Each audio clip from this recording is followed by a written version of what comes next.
जय हिंद, नमस्कार। मैं मोहन पाठक और बात करेंगे आज हम इसरो के द्वारा जो सैटेलाइट लॉन्च किया गया था उसके बारे में हम डिटेल से चर्चा करेंगे, क्योंकि स्पेस से सिग्नल मिलने की बात की गई है। और ये इतना महत्वपूर्ण क्यों हो जा रहा है, क्योंकि इसरो का PSLV C62 मिशन फेल हो चुका था। उड़ान भरने के 8 मिनट बाद PSLV रॉकेट तय रास्ते से भटक गया और इसी रॉकेट से एक सैटेलाइट भेजने वाली स्पेन की कंपनी ने ये बताया कि उसे इसका सिग्नल मिला है। और ये बहुत महत्वपूर्ण हो जाता है कि एक भटका हुआ मिसाइल अब उसका सैटेलाइट सिग्नल दे रहा है। स्पेन की स्टार्टअप कंपनी ऑर्बिटल पैराडाइम ने ये बताया कि तकनीकी गड़बड़ी से पहले ही उनका KID यानी कि kestrel initial demonstrator satellite rocket से अलग हो चुका था। इसी वजह से उसे कोई नुकसान नहीं पहुंचा। ऑर्बिटल पैराडाइम ने यह बताया कि अब यह पता लगाया जा रहा है कि सैटेलाइट किस रास्ते से अंतरिक्ष में पहुंचा है। उसके ट्रेजेक्ट्री से जुड़े पूरे तकनीकी आंकड़ों पर विश्लेषण और बाद में एक विस्तृत विश्लेषण करके रिपोर्ट तैयार की जाएगी।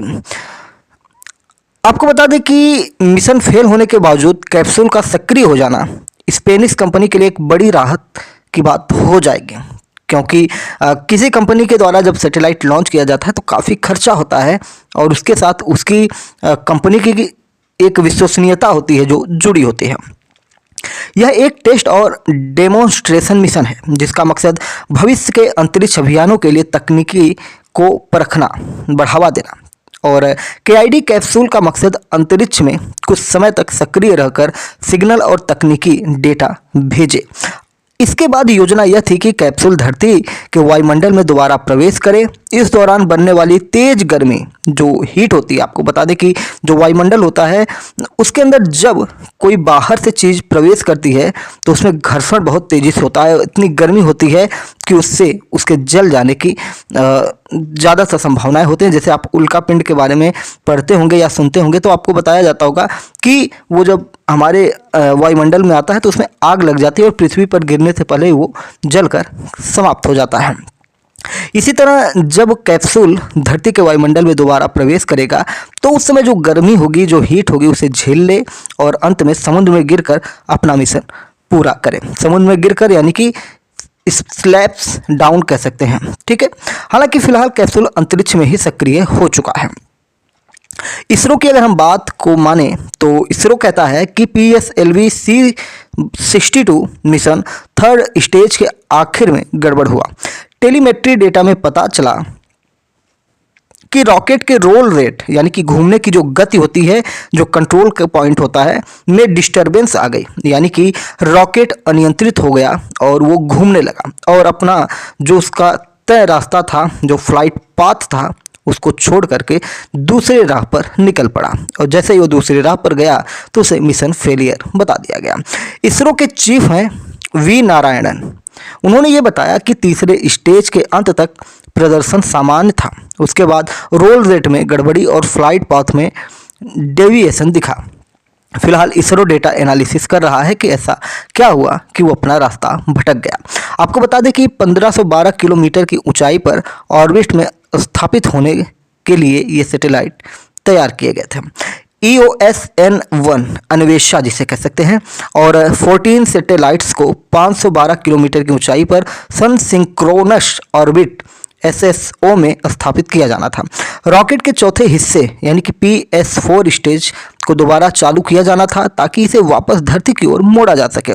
फिर स्पेन के एक स्टार्टअप किड यानी Kestrel initial technology demonstrator kid capsule इससे अलग हो जाता, यानी कि जो किड KID था, technology demonstrator, initial technology demonstrator kid capsule इससे अलग होता। तो ये चीज़ ध्यान रखिएगा, इसका पूरा नाम आपका हो जाएगा Kestrel initial technology demonstrator kid capsule, ठीक है।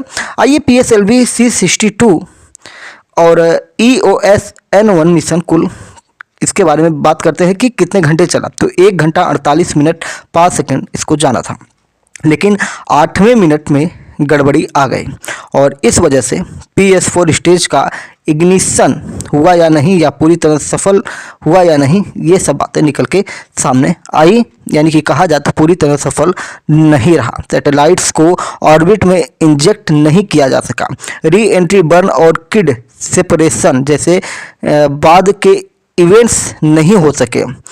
इसरो ने इसे न तो सफल और न ही असफल घोषित किया। आमतौर पर तीसरे चरण में गड़बड़ी होने पर मिशन लगभग फेल ही माना जाता है, लेकिन ऐसा इसरो ने नहीं माना। 16 सैटेलाइट्स लेकर जो रॉकेट जा रहा था, उसके बारे में थोड़ी जानकारी आपको हम दे देते हैं कि इस मिशन पर जिन 16 सैटेलाइट्स को लॉन्च किया गया था, उनमें 8 भारतीय 8 विदेशी सैटेलाइट्स थे, जिनमें फ्रांस, नेपाल, ब्राज़ील और यूके के सैटेलाइट शामिल हैं। इसमें अन्वेषा सैटेलाइट, आयुलसैट, MOI-1, IMJS, KID, orbital temple, इसके अलावा CGU Sat-1, भारतीय कंपनी ध्रुवा स्पेस और का लॉलचिट और थीबोल्ट 3, नेपाल का मुनाल सैटेलाइट, SR-2 सैट जैसे अन्य सैटेलाइट शामिल थे। UAE और अमेरिका में जो कुछ बने हुए थे। आइए इनके बारे में थोड़ा सा हम जानें, सैटेलाइट्स के बारे में कि अन्वेषा सैटेलाइट क्या है। तो मिशन का सबसे अहम हिस्सा था, क्योंकि हाइपर स्पेक्ट्रल इमेजिंग तकनीकी वाली EOS-N1 सैटेलाइट, जिसे अन्वेषा भी कहा जाता है, यह स्पेस से ज़मीन की बारीक तस्वीरें लेने वाला सैटेलाइट था। इसका इस्तेमाल सेना और डिफेंस के इस्तेमाल के लिए होना था। यही आयुलसैट बेंगलुरु की space technology startup orbit AID का बनाया सैटेलाइट था। इस सैटेलाइट का मकसद अंतरिक्ष में ईंधन भरने की तकनीकी पर काम करना था। इस तकनीकी के जरिए भविष्य में हम स्पेसशिप की लाइफ बढ़ा सकते हैं।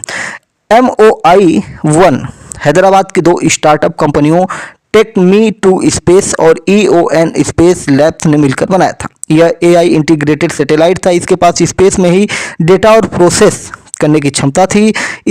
इससे ग्राउंड स्टेशन पर निर्भरता कम हो सकती थी। MOI-1 में मीरा नाम की एक स्वदेशी स्पेस टेलीस्कोप भी थी। IMJS ये भारत मॉरिशस का संयुक्त सैटेलाइट था। इसका उद्देश्य अंतरिक्ष में खोज और सीमा की निगरानी करना था। वहीं किड के बारे में हमने आपको बताया कि केस्ट्रेल इनिशियल डेमोन्स्ट्रेटर स्पेन की कंपनी ऑर्बिटल पैराडिगम का बनाया एक 25 किलो का री एंट्री कैप्सूल है। इसका मुख्य उद्देश्य यह जांचना है कि जीरो ग्रेविटी में किए गए एक्सपेरिमेंट के सैंपल्स को धरती पर वापस कम खर्च में कैसे लाया जा सकता है। वहीं ऑर्बिटल टेम्पल के बारे में बताएं तो ये 250 ग्राम का पॉकेट क्यूब सैटेलाइट था। मात्र 250 ग्राम, जिसे हम एक पाव कहते हैं ग्रामीण भाषा में। तो इसे अमेरिका की मोरहेड स्टेट यूनिवर्सिटी और केंटकी स्पेस ने मिलकर बनाया था। इसके अलावा जो चीज़ें थी हमने आपको बता दिया। PSLV को इसरो का सबसे भरोसेमंद रॉकेट माना जाता है। इसने अब तक 63 उड़ानें पूरी की हैं, जिनमें चंद्रयान फर्स्ट, मंगलयान जिसे मॉम कहा गया, आदित्य L1 और एस्ट्रोसैट जैसे बड़े मिशन शामिल हैं। साल 2017 में PSLV ने एक ही मिशन में 104 सैटेलाइट लॉन्च करके वर्ल्ड रिकॉर्ड भी बनाया था। PSLV C62 के बारे में बताएं तो इसका पूरा नाम पोलर सैटेलाइट लॉन्च व्हीकल है। प्रोपल्सन स्टेज की बात करें तो 4 सॉलिड लिक्विड हो जाता है इसमें, और बहुत सारी चीज़ें हैं, जैसे 44.4 मीटर व्हीकल हाइट हो जाएगी। लिफ्ट ऑफ मास की बात करें तो 260 टन हो जाता है।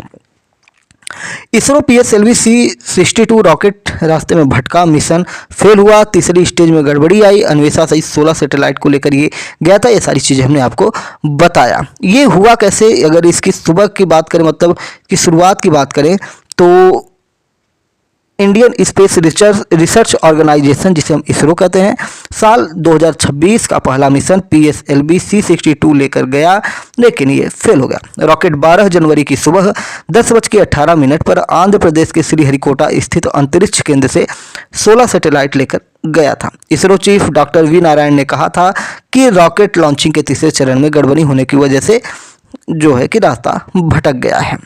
बाकी सारी चीज़ें हमने आपको डिटेल में बताई थी, जिनके बारे में बहुत सारी चीज़ें हैं। अच्छा, थोड़ा अगर आपके मन में सवाल बने कि रास्ता भटकने के बाद क्या होता होगा, तो रॉकेट में लगे ऑनबोर्ड कंप्यूटर और सेफ्टी सिस्टम लगातार उसकी दिशा, गति और ऊंचाई पर नजर रखते हैं।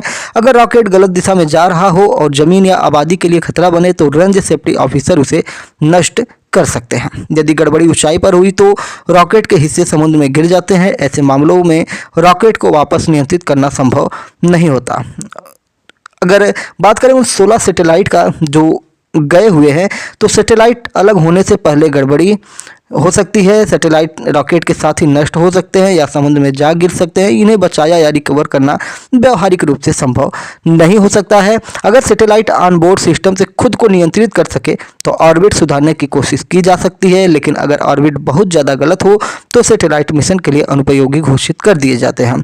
कुछ समय बाद वे वायुमंडल में जलकर खत्म भी हो सकते हैं। तकनीकी रूप से इसे आंशिक या पूर्ण मिशन विफलता माना जाता है, लेकिन इसरो जैसे स्पेस एजेंसी के लिए यह सीखने की प्रक्रिया का हिस्सा होती है। पहले भी पीएसएलवी में गड़बड़ियां आई हैं, जिनके बाद सिस्टम को और मजबूत किया गया है। पीएसएलवी को इसरो का सबसे मजबूत भरोसेमंद रॉकेट माना जाता है, जिसके बारे में हमने आपको बताया है। जैसा कि अन्वेषा के बारे में हमने आपको बताया, अन्वेषा एक बहुत ही महत्वपूर्ण सैटेलाइट था जो प्रकाश के 100 से ज़्यादा रंग डिटेक्ट कर सकता है। इन सारी चीज़ों को लेकर बताया गया है। अन्वेषा को रक्षा अनुसंधान एवं विकास संगठन यानी कि DRDO के द्वारा विकसित किया गया था। यह उन्नत इमेजिंग क्षमताओं से लैस एक स्पाई यानी कि खुफिया सैटेलाइट है। यह धरती से कई सौ किलोमीटर ऊपर होने के बावजूद झाड़ी, जंगलों या बंकरों में छिपे दुश्मनों की तस्वीरें खींच सकता है। तो चलिए फिर मिलते हैं एक बड़ी अपडेट के साथ। चैनल पर नए तो MPS हिंदी को सब्सक्राइब करके daily current affairs, news analysis के लिए हमारे साथ जुड़ सकते हैं। जय नमस्कार, भारत माता की जय।